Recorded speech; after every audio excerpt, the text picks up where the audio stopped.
பாலகன். அத்தியாயம் 9. காடவ மல்லப்பன். வானவராயன் மீண்டும் அந்த ஒற்றனாக கருதப்பட்டவனுடன் அரண்மனைக்குள் பிரவேசித்த போது கூடத்தில் துறவியாருடன் 12 திருநாமங்களையும் சார்த்து கொண்டு அவருடன் ரதத்தில் உடன் வந்த வைணவரும் அமர்ந்திருக்க, எதிரே கடுகடுவென்ற முகத்துடன் விஜயாதித்தனும் அமர்ந்து ஏதோ புலம்புகிற தொனியில் கேட்டுக்கொண்டிருந்தான். வானவராயனின் வருகை அவர்களது உரையாடலை நிறுத்தியது. கோட்டை தலைவர் வரவேண்டும், இப்படி அமருங்கள். இவன் யார்? வரவேற்ற துறவியாரின் விழிகள் உடன் வந்த மனிதனை உற்று நோக்கின. துறவியாரை வணங்கிய வானவராயன், பிரபு, இவனை ஒற்றன் என்று சந்தேகித்து நம் வீரர்கள் கிருஷ்ண நதிக்கரையிலிருந்து பிடித்து வந்திருக்கிறார்கள். இவன் பேசுவது நம் வீரர்களுக்கு புரியாமல் சற்று துன்புறுத்திவிட்டார்கள். இவன் நம் மன்னரிடம் கோரிக்கை ஒன்றை தெரிவிக்கவே வந்திருக்கிறான். அந்த மனிதனுக்கு அந்த வைணவ பெரியாரை கண்டதும் நம்பிக்கை துளிர்த்திருக்க வேண்டும். கரங்களை கூப்பியவன், ಹೌದು ಮಹಾನಿಯಾರೇ, ನಾನು ಕನ್ನಿದಲು ಬಂದಿಲ್ಲ, ರಾಜನಲ್ಲಿ ವಿನಂತಿಯಲ್ಲಿ மாடாட ಬಂದಿದ್ದನೆ என்றான் குரலில் பணிவு ஒலிக்க. துறவியாரின் பெருவிழிகள் அந்த மனிதனை ஊடுருவின. அவரது விழிகள் அருகில் அமர்ந்திருந்த வைணவரை நோக்கி திரும்பின. துறவியாரின் கருத்தை உணர்ந்து கொண்ட வைணவ துறவி வானவராயனை நோக்கினார். இவனுக்கு உணவளித்தீர்களா? சற்றேனும் சிரம பரிகாரம் செய்து கொள்ள விட்டீர்களா என்றார். உணவளித்து விட்டேன் பிரபு, திருப்தியாக அருந்தினான். ஆனால் ஓய்வெடுக்க மறுத்துவிட்டான். மன்னரிடம் இவன் கோரிக்கையை ஒப்புவிக்கும் வரை ஓய்வு வேண்டாம் என்கிறான். அந்த மனிதன் வைணவரை சற்று நெருங்கி விழுந்து வணங்கி எழுந்தான். நான் காடவ மல்லப்பா, கோரக்கா இனத்தை சேர்ந்தவன். நாங்கள் மலைப்பகுதியில் உள்ள காட்டு மூங்கில்களை கொண்டு கூடைகள், ஏணிகள் போன்ற பொருட்களை செய்து மங்களாபுரத்தில் சென்று விற்று வாழ்பவர்கள். வைணவரின் விழிகள் அந்த மனிதனை தலையிலிருந்து கால் வரை ஒருமுறை அலசின. சோழ மன்னருக்கு என்ன கோரிக்கை வைத்திருக்கிறாய் என்றார் அவனது மொழியிலேயே. அதை கேட்டதும் அந்த மனிதன் முகத்தில் மலர்ச்சி தெரிந்தது. எங்கள் பொருட்களை விற்பதற்காக மங்களாபுரத்துக்கு செல்வோம். 4-5 தினங்கள் இருந்து எங்கள் பொருட்களை விற்ற பிறகே மலைக்கு திரும்புவோம்.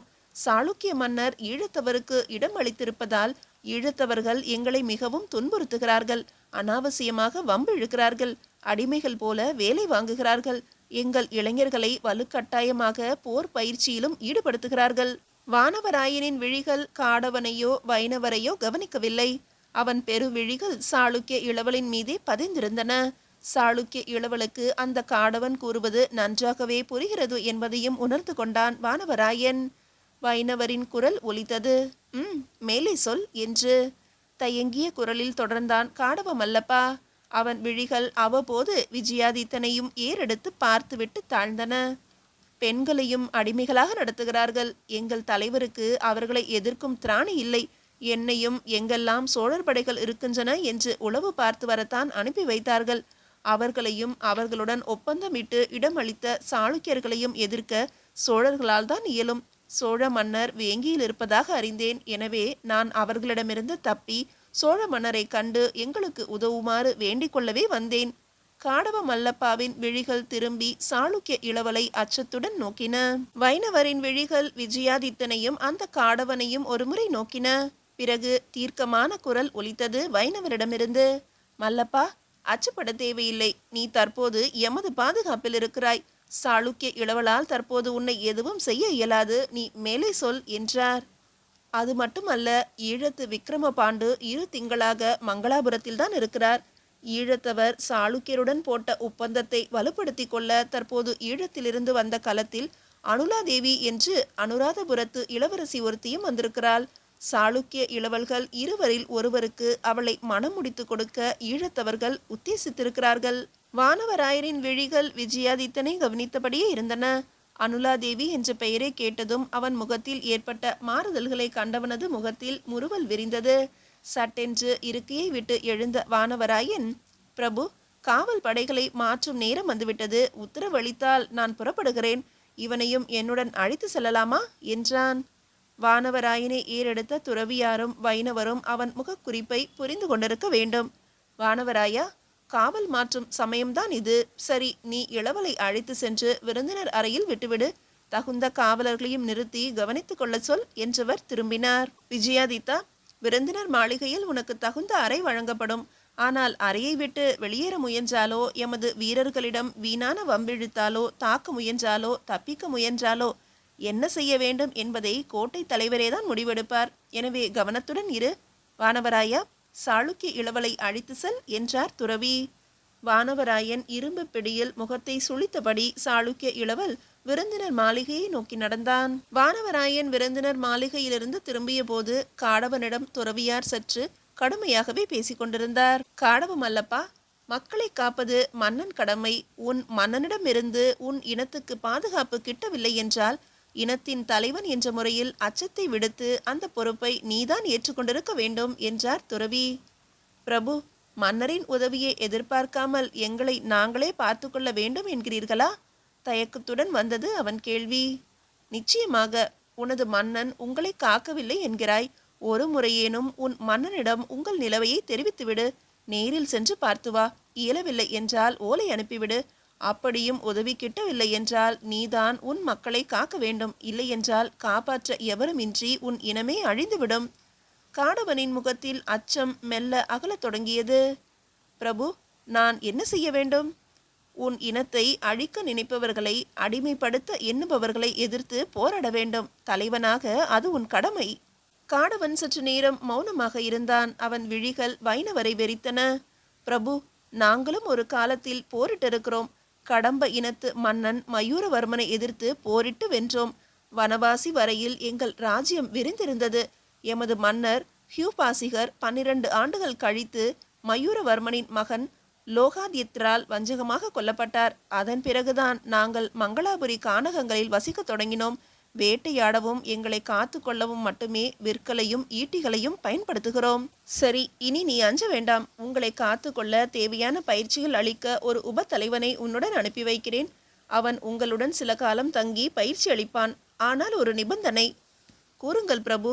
எங்களையும் பரியர், குடியா, கோட்டாரியா போன்ற மற்ற கானகத்து இன மக்களையும் சேர்த்து 3000 வீரர்கள் இருக்கிறோம். நாங்கள் என்ன செய்ய வேண்டும்? எங்களை காப்பாற்றிக் கொள்ள உதவுகிறீர்கள். நாங்கள் நன்றி மறப்பவர்கள் அல்ல. விரைவில் உமது சாளுக்கிய மன்னருக்கும் சோழர்களுக்குமான போர் நடக்கப் போகிறது. நீயும் உனது மக்களும் மலை கானகங்களில் சென்று பாதுகாப்பாக இருந்தால் போதுமானது. நாங்களும் உங்களுக்கு அந்நியர்தாம். அந்நியர் துணை கொண்டு சொந்த மன்னரை எதிர்ப்பது தர்மம் அல்ல. போரில் சாளுக்கியர்களுக்கோ எமக்கோ ஆதரவாக போரில் பங்கெடுத்து கொள்ள வேண்டாம். காடவ மல்லப்பன் சற்றே தயங்கினான். பிரபு, இதை பற்றி நான் மட்டுமே முடிவு செய்ய இயலாது. நன்றி கடனாக ஒரு முறை மட்டும் எங்களை அனுமதிக்க வேண்டும். எதற்கும் மற்றவர்களிடமும் விவாதித்துவிட்டு முடிவெடுத்துக் கொள்கிறேன். ஆனால் மற்றவர்களும் என் முடிவை ஏற்றுக்கொள்வார்கள் என்றே நினைக்கிறேன். காடவனின் நேரான அந்த பதில் துறவியாருக்கும் வைணவருக்கும் திருப்தி அளித்திருக்க வேண்டும். சரி மல்லப்பா, நீ இப்போதே புறப்படலாம். வானவராயனின் உப தலைவன் உன்னை பாதுகாப்பாக அழைத்து சென்று உன் கானகத்தில் விட்டுவிட்டு திரும்புவான். அவனே சில நாட்கள் உங்களுடன் இருந்து பயிற்சியும் அளிப்பான் என்றவர் வானவராயனிடம் தகுந்த ஏற்பாடுகள் செய்ய உத்தரவிட்டார். துறவியாரையும் மற்றவர்களையும் வணங்கி விடை பெற்று கொண்ட காடவ மல்லப்பன் வானவராயனது உப தலைவன் இளைய மாறனுடன் அன்றே தன் மலை கானகத்தை நோக்கி புறப்பட்டான். மீதியை அடுத்த அத்தியாயத்தில் காணலாம். அத்தியாயம் 10. விஜயாதித்தன் கனவு. வேங்கி நாட்டு விருந்தினர் மாளிகையில் இருந்த விஜயாதித்தன் அறைக்குள் முன்னும் பின்னுமாக நடந்து கொண்டிருந்தான். புருவங்களை நெறித்து கொண்டும் கரங்களை அடிக்கடி பிசைந்து கொண்டும் தட் என்று காலடிகளை வைத்து கொண்டும் அறைக்குள் குறுக்கும் நெடுக்குமாக நடந்து கொண்டே இருந்தவன் மனம் அமைதி இழந்திருந்தது என்பது பார்த்தவுடன் புரிந்தது.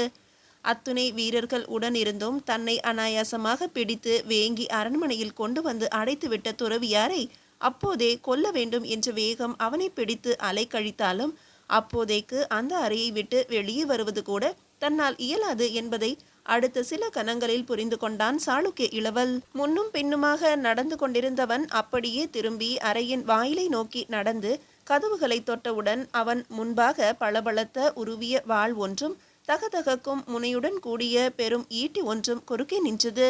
இரு வீரர்கள் அவன் முன்பாக வந்து நின்றனர்.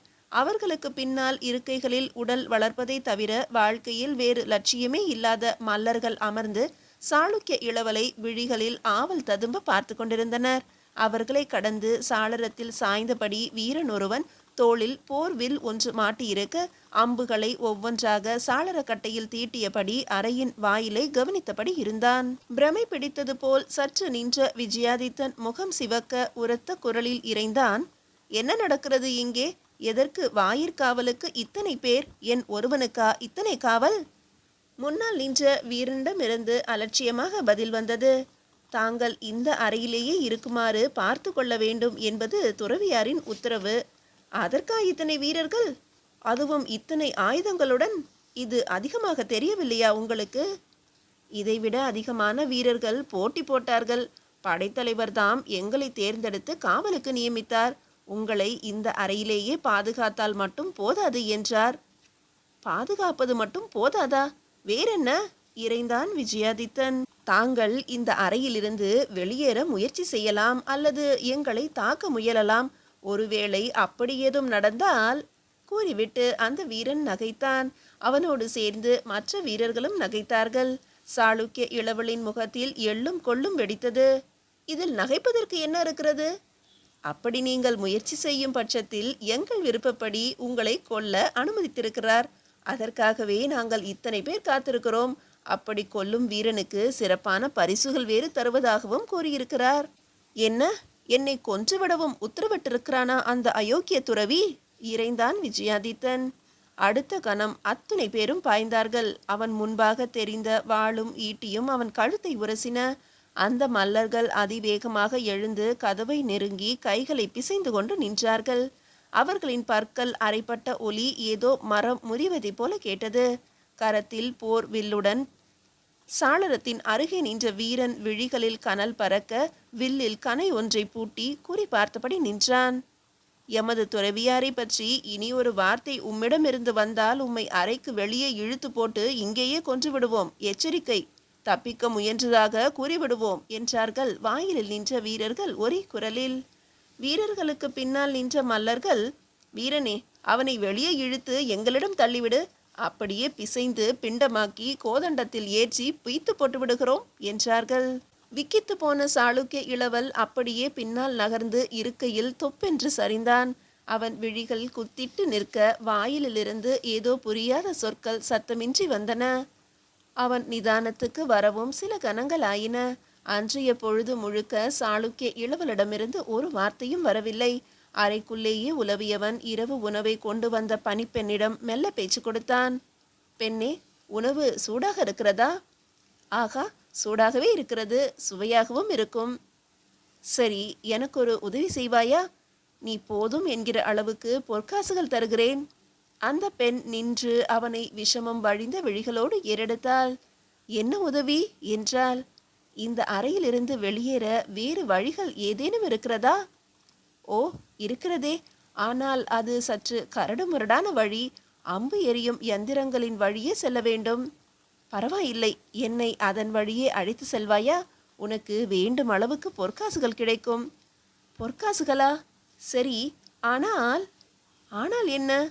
அது மிகவும் குறுகலான வழி. வழியில் உம்மை கொன்றுவிட ஏராளமான வசதிகள் இருக்கின்றன. உம்மை கொன்றால் சிறப்பான பரிசுகள் கிடைக்கும் என்று கோட்டை தலைவர் கூறியிருக்கிறார்.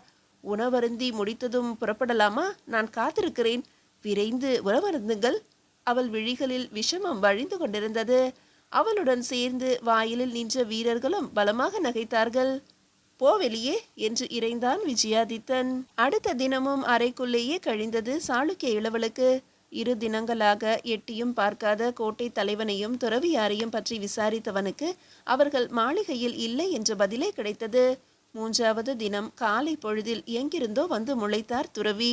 நெற்றியிலும் உடலிலும் திருநீறு பூசியபடி பெரு விழிகளில் விஷமம் வழிய ஆஜானுபாகுவாக அறைக்குள் வந்து நின்றவர் அவனை விசாரிக்கவும் செய்தார். விஜயாதித்தா, என்ன, எங்கள் விருந்தினர் மாளிகை வசதியாக இருக்கிறதா? உணவு நன்றாக இருந்ததா? வீரர்கள் நன்றாக கவனித்து கொண்டார்களா? விஜயாதித்தனோ பதிலேதும் கூறவில்லை. சற்று நேரம் அவரை வெறித்தபடி நின்றவன் வினவினான். என்னை எப்போது இங்கிருந்து விடுவிப்பீர்கள்? துறவியாரின் பதில் சாவதானமாகவே வந்தது. 2 தினங்கள் இங்கு சிறையிருக்க வேண்டும் என்றேன், நினைவிருக்கிறதா? 2 தினங்கள் முடிந்துவிட்டன. அப்படியானால் இப்போது நான் செல்லலாமா? தாராளமாக. ஆனால் என் கேள்விக்கு பதிலளிக்க வேண்டும். உண்மையான பதில்களை அளித்தால் இப்போதே உன்னை கோட்டைக்கு வெளியே சென்று விட்டுவிட்டு வர உத்தரவிடுவேன். ஒருவேளை நான் கூறுவது உண்மையல்ல என்று பிறகு தெரிந்தால்? துறவியார் சற்று தாமதித்தார். விஜயாதித்தா, இங்கிருந்து தப்ப முயன்றால் என்ன செய்ய வேண்டும் என்பதை கோட்டை தலைவர்தான் முடிவு செய்ய வேண்டும் என்று முன்னமேயே கூறினேன். நீ அளிக்கும் பதிலில் உண்மை இல்லை எனில் அது தப்பிக்கும் முயற்சி என்றே கருதப்படும். எங்கிருந்தாலும் உன்னை கண்டுபிடித்து அங்கேயே கொல்வதா அல்லது இங்கே மீண்டும் இழுத்து வந்து கோதண்டத்தில் ஏற்றுவதா என்பதை அவர்தான் கூற வேண்டும். சற்று நேரம் மௌனமாக இருந்த விஜயாதித்தன், சரி, உமது கேள்வி என்ன என்றான். துறவியார் குரலை செருமிக் கொண்டார். விஜயாதித்தா, உனது தலைநகர் கல்யாணபுரத்தின் கோட்டை வாயிலின் வலதுபுறம் ஏன் இடிக்கப்படுகிறது? கோட்டை சுவர் பலமாக இல்லையா? கற்கள் வேறு குவிக்கப்பட்டிருக்கின்றன. சுவரை பலப்படுத்தும் உத்தேசமா அல்லது அங்கு வேறு ஏதேனும் புதிதாக கட்டப்போகிறீர்களா? துறவியாரின் கேள்வி அவரது வீரர்களும் ஒற்றர்களும் சாளுக்கிய தலைநகரிலேயே உலவிக் கொண்டிருக்கிறார்கள் என்பதை விஜயாதித்தனுக்கு புரிய வைத்தது. சற்று நேரம் துறவியாரை வெறித்து நோக்கியவன், கோட்டை சுவரில் பழுது ஏதும் இல்லை, பலவீனமாகவும் இல்லை என்றான். பிறகு எதற்காக வாயிற்கதவின் வலதுபுறம் இடிக்கப்படுகிறது? 10 தினங்களாக இடிக்கும் பணி நடந்தது. நேற்று மாலையில் ஏதோ கட்டத் தொடங்கியிருக்கிறார்கள். அது பற்றி எனக்கு முழுமையாக தெரியாது. கோட்டை வாயிலின் வலதுபுறத்தில் பெரும் யந்திர தூண் ஒன்றை எழுப்புகிறார்கள். அதன் முன்பாக கோட்டைக்கு துவாரபாலகன் ஒருவனையும் நிறுத்தப் போகிறார்கள். என்ன, கோட்டை வாயிலில் துவாரபாலகனா என்ற துறவியாரின் விழிகளில் ஏதோ சிந்தனை ஓடியது. தூண்களை நிறுத்துவது பற்றி கவலை இல்லை. அவை அம்புகளையும் ஈட்டிகளையும் எடுத்து எரியும் யந்திர தூண்களாக இருக்கும். ஆனால் துவாரபாலகன்? நான் அறிந்த வரியில் கூறிவிட்டேன் துறவியாரே. நான் செல்லலாமா? இன்னும் ஒன்று இருக்கிறது. என்ன அது? நன்றாக நினைவுபடுத்திக்கொள். சில திங்களுக்கு முன்பாக சீனத்தவர் ஒருவரை ஈழத்து வீரர்கள் அழைத்து வந்தார்களா அல்லது பிடித்து வலுக்கட்டாயமாக கொண்டு வந்தார்களா என்று தெரியாது. துறவியாரின் பெரு விழிகளில் மின்னல் தெரிந்தது. நீ அந்த சீனத்தவரை கண்டிருக்கிறாயா? இல்லை துறவியாரே, நான் கண்டதில்லை. என் வீரர்கள் கண்டிருக்கிறார்கள். 50க்கும் சற்று மேல் பிராயம் இருக்கலாம் என்றும் ஒரு காலத்தில் பெரும் போர் வீரராக இருந்திருக்க வேண்டும் என்றும் கூறினார்கள். சாளுக்கிய மன்னர் பலமுறை கேட்டுக்கொண்டும் மறுத்து கொண்டே இருந்தவர் இப்போதுதான் கோட்டை வாயிலில் யந்திர தூண்களை நிறுவ ஒப்புக்கொண்டார் என்று கூறினார்கள். 4 தினங்களுக்கு முன்பாகத்தான் அவர் பணிகளை துவக்கினார் என்றும் தெரிவித்தார்கள். துறவியாரின் முகத்தில் என்னவென்று புரிபடாத உணர்ச்சிகள் தெரிந்தன. ஏதோ பெரும் கனவு சாயை விழிகளில் படர்ந்து மெல்லிய முறுவலாக மலர்ந்து இதழ்களில் வந்து தொக்கி நின்றது. அவரது பெரு விழிகள் விஜயாதித்தனை ஏறிட்டன. விஜயாதித்தா, உன் சிறைவாசம் முடிந்தது. இப்போதே நீ புறப்படலாம் என்றார் துறவியார். சாளுக்கிய இளவலின் நம்ப இயலாத முகம் அவரை ஏறிட்டது. உண்மையாகவா துறவியாரே? நான் இங்கிருந்து செல்லலாமா? தாராளமாக இங்கிருந்து செல்லலாம். சற்று பொறு என்றவர் திரும்பி மாளிகையின் உட்புறமாக நடந்து அரை நாழிகையில் கரத்தில் ஒரு ஓலை குழலுடன் திரும்பினார். ஓலையை விஜயாதித்தனிடம் நீட்டியவர், விஜயாதித்தா, இந்த ஓலையை உன் தந்தை சாளுக்கிய ஆகம வல்லரிடம் அளித்துவிடு. இதில் உன் தந்தைக்கான செய்தி இருக்கிறது. அது மட்டுமல்ல, இந்த மாளிகையில் உனக்கு ஏற்பட்ட சந்தேகங்கள் அனைத்துக்கும் இந்த ஓலை விடையளிக்கும் என்றார். அந்த ஓலையை பெற்றுக்கொண்ட விஜயாதித்தன் திருவென்று விழித்தபடி நின்றான். அவன் அப்படி விழிப்பதை முறுவலுடன் கவனித்த துறவியார் வாயிலில் நின்ற வீரனை அழைத்து கோட்டை தலைவன் வானவராயனை உடனே அழைத்து வர பணித்தார். அடுத்த சில கணங்களில் தனது பெரும் தேகத்தையும் நீண்ட வாளையும் தரித்தபடி உள்ளே நுழைந்த வானவராயன், துறவியாரே, இவன் ஏதும் கூற மறுக்கிறானா? கோதண்டத்துக்கு அழைத்து செல்லலாமா என்றான் ஆவலுடன். வேண்டாம் வானவராயா, நான் விரும்பிய செய்திகளை கூறிவிட்டான். இவனுக்கு நாம் விதித்த சிறைவாசமும் முடிந்துவிட்டது. கோட்டையையும் கிருஷ்ணா நதி பாலத்தையும் கடந்து மேற்கே செல்லும் பாதை இருக்கிறதல்லவா, அதன் முகப்பில் இவனுக்கு ஒரு புறவியை அளித்து அங்கு கொண்டு போய் விட்டுவிடு என்றார். ஒரு முறை துறவியாரையும் விஜயாதித்தனையும் ஏறெடுத்த வானவராயனின் விழிகளில் ஏமாற்றம் தெரிந்தது. உத்தரவு துறவியாரே என்றவன் சற்று தயங்கிவிட்டு விஜயாதித்தனை நோக்கி, சாளுக்கிய இளவல் என்னுடன் வரவேண்டும். எமது வீரர்களையும் கோதண்டத்தையும் ஏமாற்றிவிட்டீர். பரவாயில்லை, இன்னொரு சந்தர்ப்பத்தில் பார்த்து கொள்ளலாம், வாருங்கள் என்று கூறிவிட்டு முன்னே நடந்தான்.